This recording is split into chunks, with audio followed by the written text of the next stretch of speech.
ध्यान में बैठने से पहले श्रीमद् स्वामी अशोकानंद जी महाराज। जब हम अपने मन में छिपे हुए वासना, आवेश, लोलुपता और कामना रूपी सूक्ष्म शत्रुओं का बल नापते हैं तो जिन उपायों की मैंने ऊपर चर्चा की है वे उनके मुकाबले बहुत कमज़ोर से दिखते हैं। मैं इसे स्वीकार करता हूँ। जब मैं शत्रुओं को छिपे हुए कहता हूँ तो इसका तात्पर्य यह है कि हम में से सर्वश्रेष्ठ जन भी उनके प्रभाव से पूरी तरह मुक्त नहीं हैं। ऐसा कहते हैं कि मनुष्य जब तक भगवान के चरणों को प्रत्यक्षतः छू नहीं लेता तब तक वह उनके चंगुल से पूरी तरह छूट नहीं सकता। जैसे जाड़ों में बाग बगीचों की घास पात और सूखे तृण साफ कर दिए जाते हैं, पर बसंत की पहली वर्षा से ही धरती में पड़े हुए सूक्ष्माकार बीज अंकुरित होकर हरियाली छा देते हैं, उसी प्रकार हमारे मन में बहुत से सूक्ष्म विचार, संस्कार और कामनाएं छिपे रहते हैं और उठने के लिए प्रथम अवसर की ताक में रहते हैं। अतएव हमें बड़ा सावधान रहना चाहिए। हम जानते हैं ये बुरे संस्कार हमारे मन में विद्यमान हैं और यदि हमने इनको नहीं रोका तो ये हमारी सारी चेतना पर सुगमता से छा जाएंगे। हमारी समस्या यह है कि अपने मन के एक बड़े भाग को और धीरे धीरे उससे भी बड़े भाग को तथा उससे और भी बड़े भाग को हम किस प्रकार बुरे आवेगों और कामनाओं के अधिपत्य से मुक्त रख सकते हैं, जिससे कि हम ऐसे मुक्त मन से ईश्वर का चिंतन तो कर सकें। जब तक यह नहीं सधता तब तक हमें अपनी वासनाओं और प्रतिकूल आवेगों को जीतने के लिए क्या करना चाहिए। कभी कभी वे सीधे आक्रमण से परास्त हो जाते हैं, पर साधारणतया एक बाजू से आक्रमण करना बेहतर होता है। मन की किसी स्थिति को जीतने के लिए उस पर सीधा हमला बोल देना लाभ के बदले अधिक हानि कर सकता है, क्योंकि उससे मन बहुधा और भी अधिक फंसता जाता है।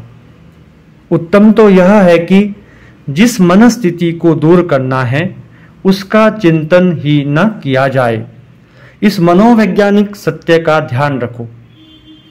जितना ही तुम मन की किसी अवस्था का चिंतन करोगे वह उतनी ही अधिक दृढ़ हो जाएगी। एक कहानी है, कोई सन्यासी था जो सड़क के किनारे किसी पेड़ के नीचे बैठकर प्रार्थना और ध्यान किया करता था। कोई बदनाम स्त्री उधर से बहुधा निकलती तो यह सन्यासी उससे कहा करता था, तुम्हें अपनी बुरी आदतें छोड़ देनी चाहिए, अब अच्छी बनने का प्रयत्न करना चाहिए। यदि मेरी बात पर ध्यान ना दोगी तो मृत्यु के बाद तुम्हें भयानक बातों का सामना करना होगा। जब भी सन्यासी उस स्त्री को देखता तभी इस प्रकार चेतावनी दिया करता। कालांतर में दोनों की मृत्यु हुई और दूत उनकी आत्मा को लेने आए। ऐसा कहते हैं कि भली आत्मा को लेने के लिए देवदूत आते हैं और उसे स्वर्ण रथ पर बिठाकर स्वर्ग ले जाते हैं, तथा दुष्ट आत्मा के लिए यम अपने दूत भेजता है। हुआ यह कि सन्यासी के लिए यमदूत आया और उस स्त्री के लिए देवदूत। सन्यासी चकित हो गया। वह बोल उठा, कहीं गलती हुई दिखती है। नहीं, यमदूत बोला, कहीं गलती नहीं हुई, सब कुछ ठीक है। ऐसा कैसे हो सकता है? सन्यासी ने पूछा। यमदूत गंभीरता पूर्वक बोला, भले ही ऊपर से ऐसा लगता था कि तुम ध्यान कर रहे हो, पर असल में तुम सारे समय उस स्त्री और उसके चरित्र का ही चिंतन किया करते थे। क्या तुम्हारा मन अनवरत दोष में ही ना लगा रहा? पर वह स्त्री तो ईश्वर से प्रार्थना करती, सहायता मांगती, कहती, प्रभु मैं कमजोर हूं, मुझे बचाओ। क्या उसका मन तुम्हारे मन की अपेक्षा ईश्वर में अधिक ना लगा रहा? सन्यासी इसका कोई उत्तर ना दे सका। यह एक चरम उदाहरण हो सकता है, पर इसमें एक गंभीर आध्यात्मिक सत्य भरा है। यह मानसिक क्रिया संबंधी एक मूलभूत सत्य की ओर संकेत करता है और इस सत्य को तुम आत्म विजय के अपने संघर्ष में उपयोग में ला सकते हो। जब मन को किसी अवांछित तत्व पर लगने दिया जाता है तो वह निश्चय पूर्वक एक ऐसा संस्कार उत्पन्न करता है जो मूल की अपेक्षा कहीं अधिक प्रबल होता है। उस तत्व के बारे में और अधिक सोचने से वह मन में अधिकाधिक दृढ़ीभूत हो जाता है और वह एक मानसिक ग्रंथि का रूप भी ले सकता है। इससे मेरा मतलब यह नहीं है कि तुम्हें अपने मन को नहीं रोकना चाहिए अथवा उसे बेलगाम छोड़ देना चाहिए, या जैसा कि कहते हैं उसे स्वाभाविक रहने देना चाहिए। ना ही मेरा मतलब यह है कि तुम अपनी कमजोरियों की उपेक्षा कर दो, पर मेरा असल तात्पर्य यह है कि मन से सीधा झगड़ा मोल लेना खतरे से खाली नहीं है। बेहतर मोर्चेबंदी तो यह है कि हम मन को एक नई भूमिका में रहना सिखाएं। पहले हम उसे अपनी दुर्बलता की भावना से अलग कर किसी निर्दोष और आनंदप्रद विषय पर लगाएं और बाद में धीरे धीरे उसे उच्चतर भावना में अवस्थित करें। आत्मसंयम की यह प्रणाली मन को कुचलती नहीं, बल्कि अवांछित भावनाओं के बदले वांछित भावनाओं में लगाकर उसे बुरे संपर्कों से ऊंचे उठाती है। यदि आज तुम अपने में कोई एक ऐसा महत दोष पाते हो जिसे दूर करना लगभग असंभव सा लगता हो, तो तुम्ही ने उस पर बारंबार सोचकर और उसमें मन को लगाकर उसे इतना प्रबल बनाया होगा। उस पर ना सोचो, उसे आश्रय ना दो। देखोगे कि वह दोष निस्तेज हो जाएगा और पोषण के अभाव में धीरे धीरे मिट जाएगा। मैं यह नहीं कहता कि यह विधि सरल है, पर अभ्यास कर करके तुम इस प्रकार अपनी आदत बना ले सकते हो और यह आध्यात्मिक प्रगति का अचूक उपाय है। कुछ समय तक अपनी अवांछित भावनाओं को अनाहार रख देने से तुम देखोगे कि भले ही उनमें से कई मिट चुकी हैं, तथापि कुछ तो बनी हुई हैं ही। उसकी चिंता ना करो, उन्हें रहने दो, पर यही देखो कि उन्हें आहार ना मिलने पाए। उन्हें घेरे में डाले रखो, देखोगे वे भी अंत में मिट जाएंगी। मन के संघर्ष और विक्षोभ का एक प्रमुख कारण है कुसंग। वैसे तो सभी प्रकार के लोगों से मिलना जुलना बहुत अच्छा है यदि हम उनके संग से निर्लिप्त रह सकें, पर ऐसा क्वचित ही होता है। मैं ऐसे किसी व्यक्ति को नहीं जानता जो इस प्रकार निर्लिप्त रह सकता हो। अतः आध्यात्मिक जीवन में अच्छे संग और भले संपर्कों की महत्ता बहुत अधिक है। यदि तुम अपवित्र लोगों का साथ करो और बुरी बातों के संपर्क में आते रहो, तो तुम जिन विचारों से बचना चाहते हो उन्हें ना रोक सकोगे। उल्टे वे प्रबल होते जाएंगे और अंत में तुम्हारे मन को पूरी तरह दबा लेंगे। आध्यात्मिक उन्नति के लिए कुछ शारीरिक कठोरता नितांत आवश्यक है। तुम में से जो ध्यान के लिए उतने उत्सुक नहीं हैं, ऐसा कह सकते हैं उसे हम अगले जन्म के लिए छोड़ देते हैं, या उस और हम कुछ साल बाद जाएंगे। कई लोग सोचते हैं कि यौवन तो जीवन के उपभोग के लिए है, जब हम बूढ़े हो चलेंगे तब धर्म का अभ्यास शुरू करेंगे। दूसरे शब्दों में, जब संसार खट्टा हो चलेगा तब वे उतरी हुई सूरत लेकर मंदिर या गिरजे जाएंगे और सोचेंगे कि उन्हें धर्म प्राप्त हो गया। वह धर्म नहीं है और हो भी नहीं सकता। उस समय हम भगवान के पास क्या लेके जाते हैं? एक जीर्ण शरीर और शीर्ण मन जो सब जगह दागों से भरे हों। क्या सोचते हो कि भगवान इससे प्रसन्न होंगे? हम उनकी वेदी पर कीड़े पड़े फलों या कुम्हलाए फूलों को नहीं चढ़ाते। वहां तो निर्दोष और उत्कृष्ट वस्तुओं का समर्पण करते हैं। उसी प्रकार हमें चाहिए कि हम अपना जो कुछ सबसे श्रेष्ठ है उसे उनके चरणों में निवेदित करें।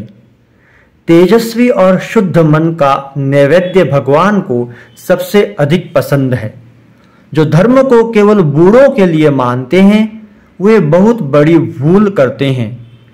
युवकों को विशेष रूप से आध्यात्मिक बनने का प्रयत्न करना चाहिए, क्योंकि यदि धार्मिक जीवन का प्रारंभ पहले से कर दिया जाए एवं जिन साधनों का उल्लेख मैंने किया है उनका अभ्यास मन के तेजवान और निर्मल रहते शुरू कर दिया जाए तो मन की गतिविधियों पर कड़ी निगरानी रखते हुए साधक उसे दूषित होने से बचा सकता है।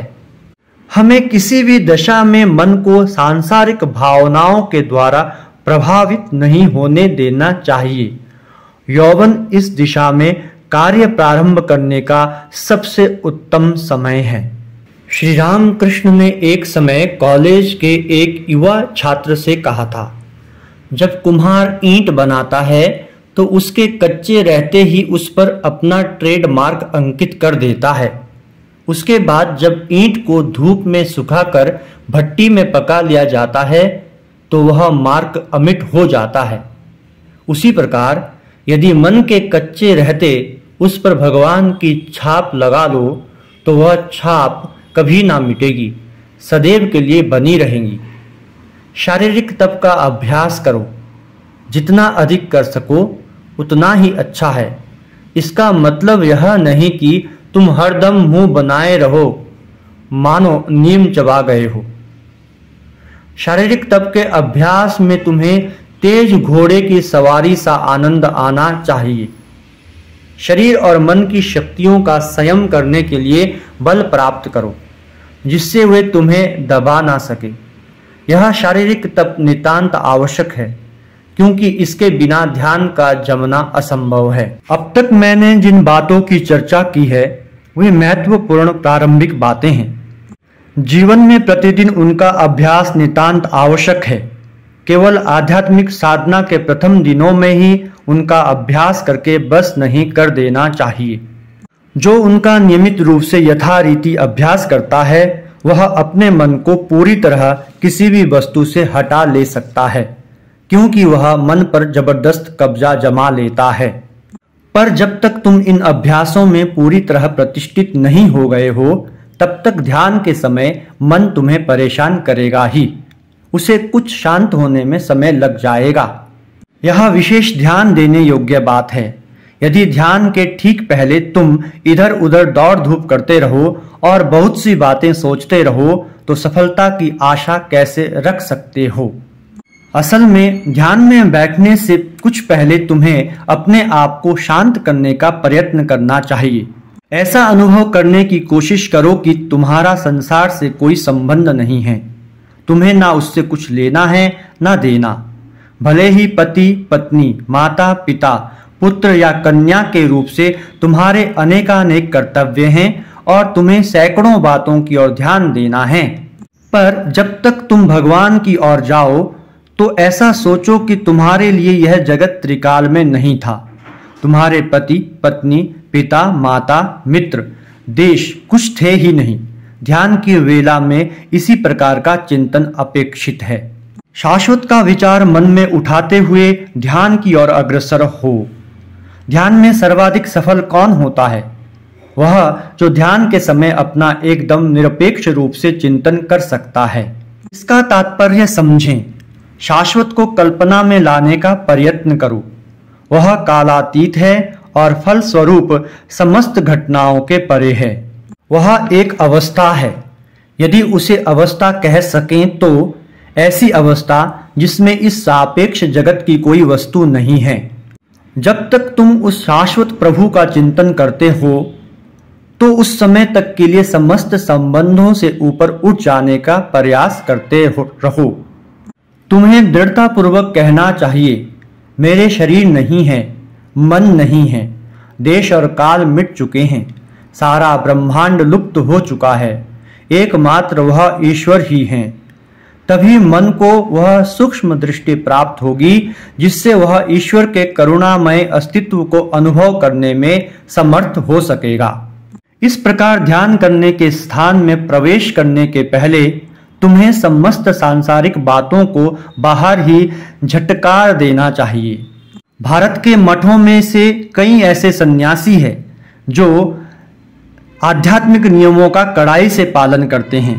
वे अपने पास आने वाले दर्शकों को अपनी पत्नी, अपने पति या बच्चों अथवा अन्य सांसारिक बातों की चर्चा के लिए मना ही कर देते हैं, भले ही वे बातें महत्वपूर्ण क्यों ना हों।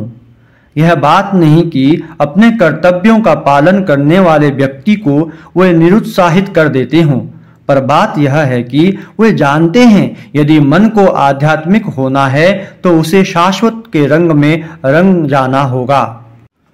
दिन में कोई समय ऐसा रहता ही है जब तुम अपने आप को एकदम निरपेक्ष अनुभव करते होगे, क्योंकि वैसा रहना ही तुम्हारा यथार्थ स्वभाव है।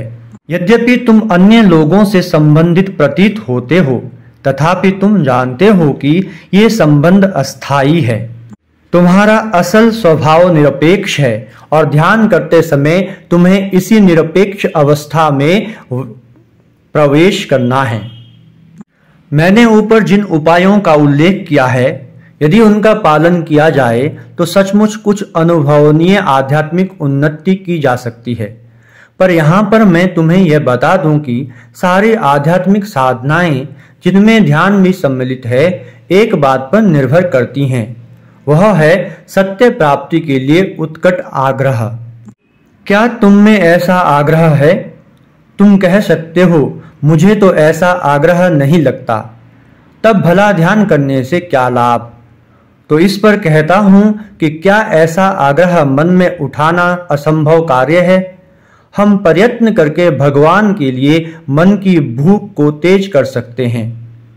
एक बार यदि मन में किसी भी प्रकार से भगवान के लिए भूख लाई जा सके तो उसका अनुभव अपने ही आप उठने वाली भूख की तुलना में कोई कम सत्य ना होगा। यदि तुम स्वाभाविक रूप से इस आग्रह के जगने की राह देखते बैठे रहो तो हो सकता है कि वह कभी जगे ही नहीं, और चूंकि यह आग्रह, यह आकुलता अनिवार्य है, इसलिए उसको जगाओ।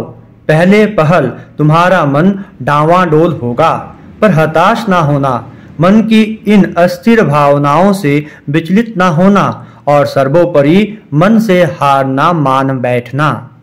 मान लो तुम एक लड़के हो और तुम्हारा एक पड़ोसी लड़का तुम्हें हर दम दबाने की कोशिश करता है।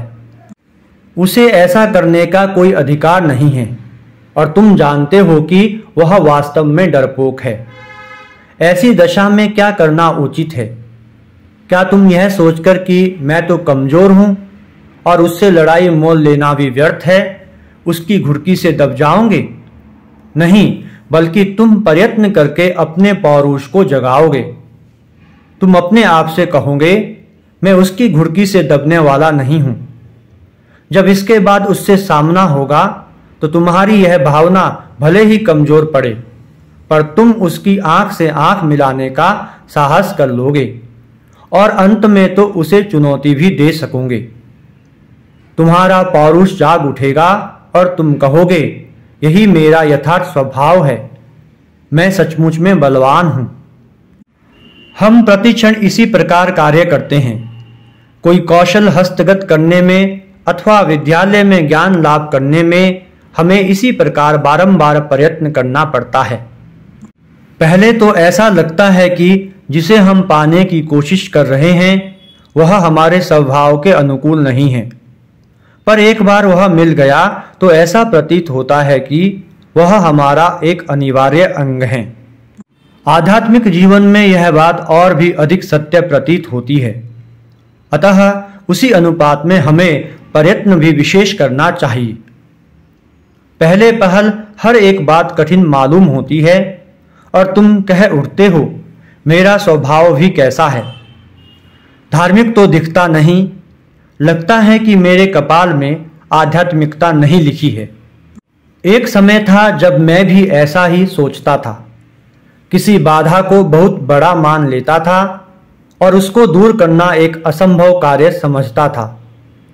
ऐसी स्थिति में मैं अपने आप को सचेत किया करता था कि मैं असल में शरीर और मन तो हूँ ही नहीं, मैं तो आत्मा हूँ और अपने इसी आध्यात्मिक स्वरूप की अनुभूति ही मेरा लक्ष्य है।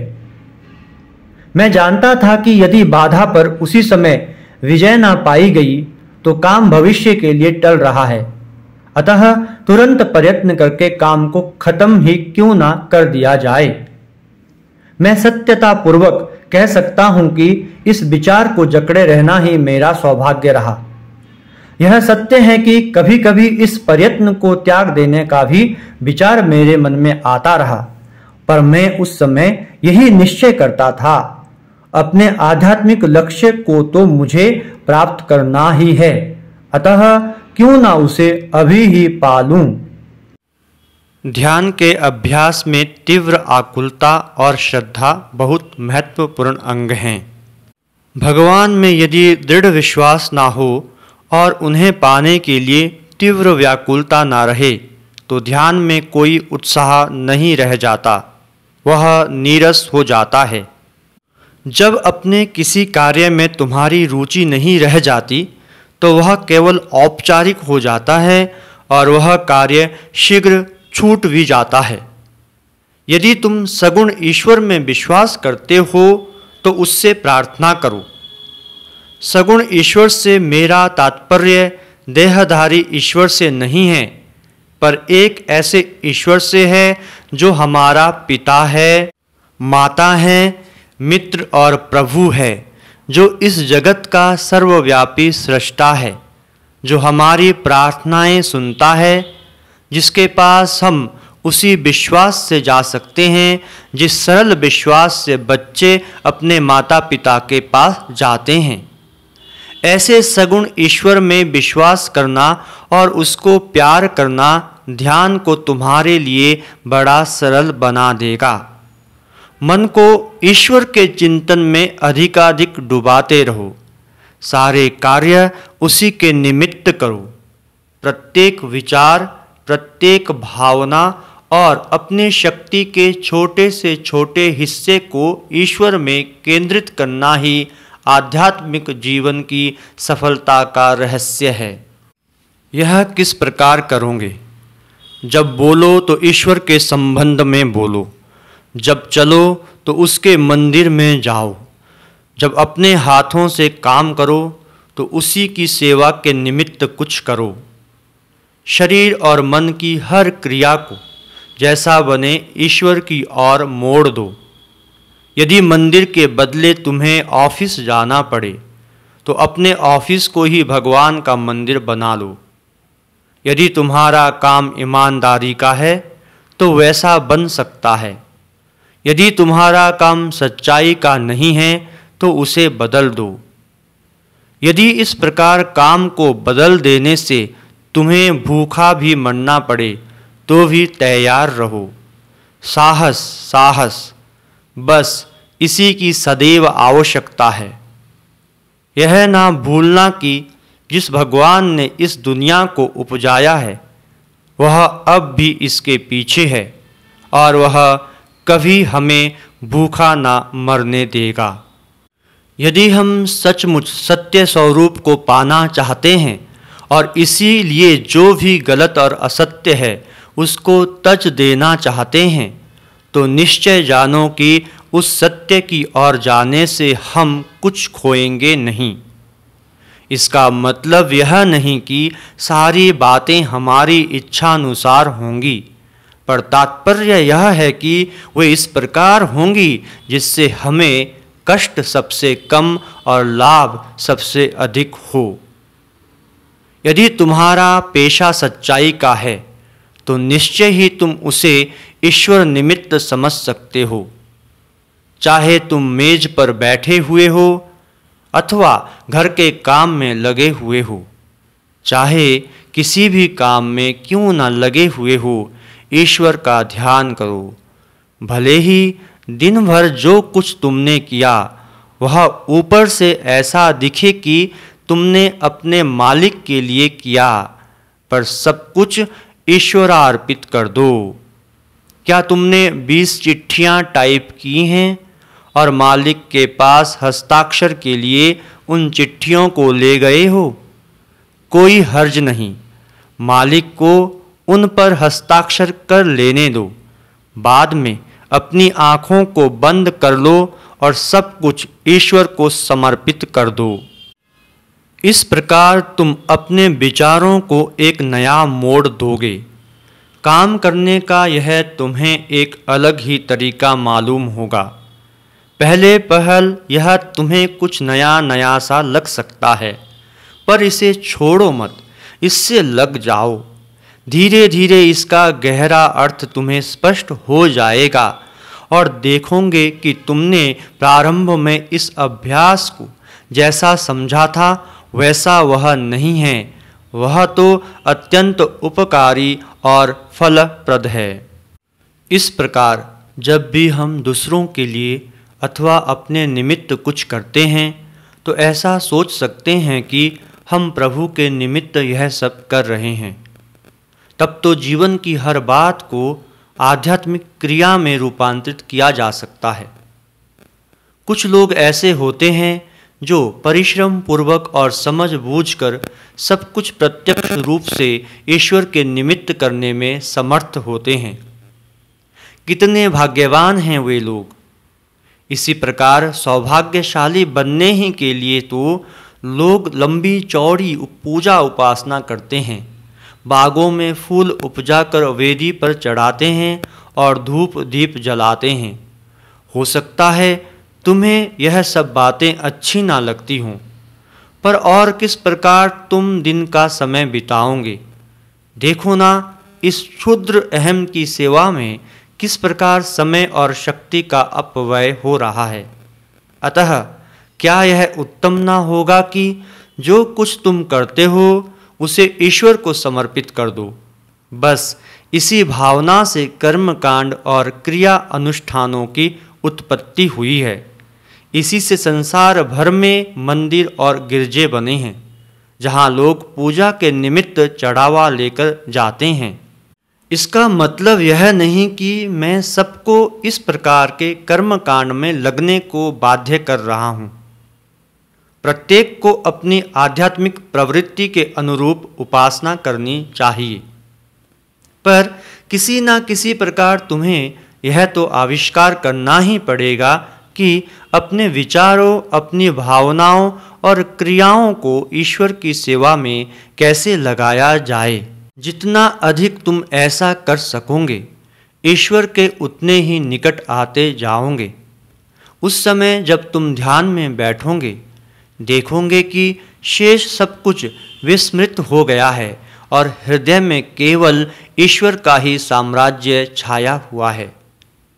संभवतः तुम तर्क और युक्ति द्वारा आध्यात्मिक सत्यों की धारणा करने के आदी हो, पर मैं कहूँगा कि जब तक तुमने इन सत्यों की स्वयं अनुभूति नहीं कर ली है, तब तक तुम्हारे लिए सबसे सौभाग्य का विषय तो यह होगा कि किसी ऐसे व्यक्ति के दर्शन हो जिसने स्वयं इन सत्यों की उपलब्धि कर ली है।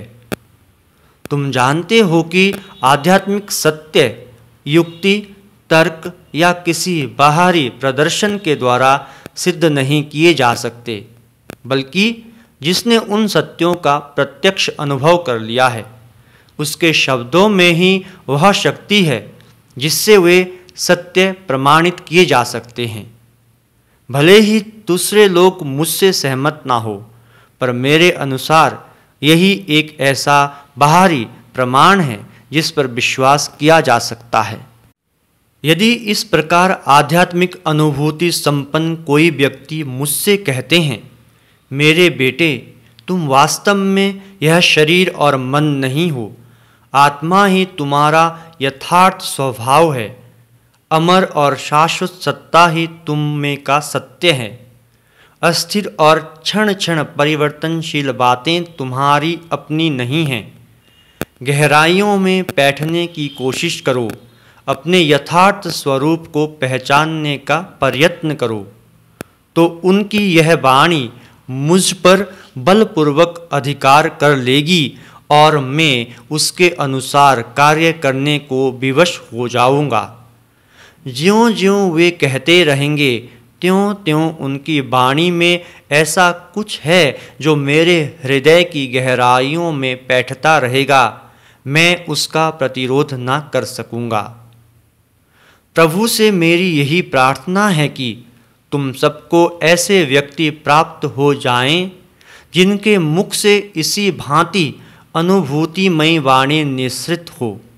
तब तुम उनके शब्दों पर संदेह न कर सकोगे, उनकी उपेक्षा न कर सकोगे। तब अपने सत्य स्वरूप और उदात्त लक्ष्य के प्रति निष्ठा तुम में परिपक्व होने लगेगी।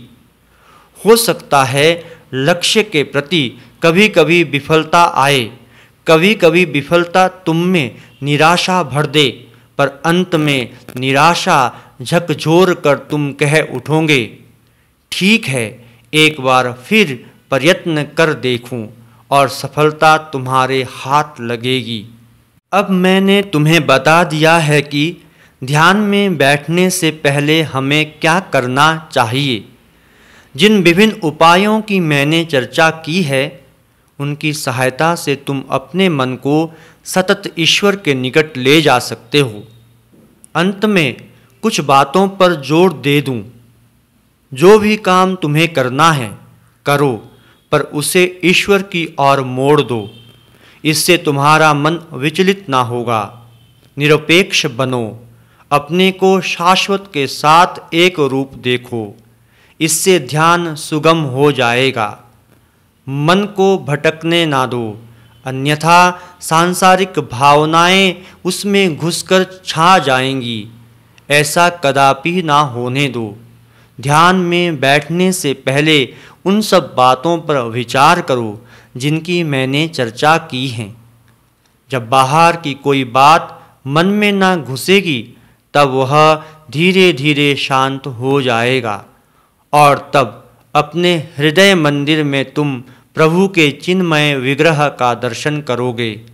उस पर ध्यान करो, देखोगे वह अधिकाधिक सौंदर्य मंडित होता जाएगा और सौंदर्य के उस अनंत सागर में डूबकर तुम सब कुछ भूल जाओगे।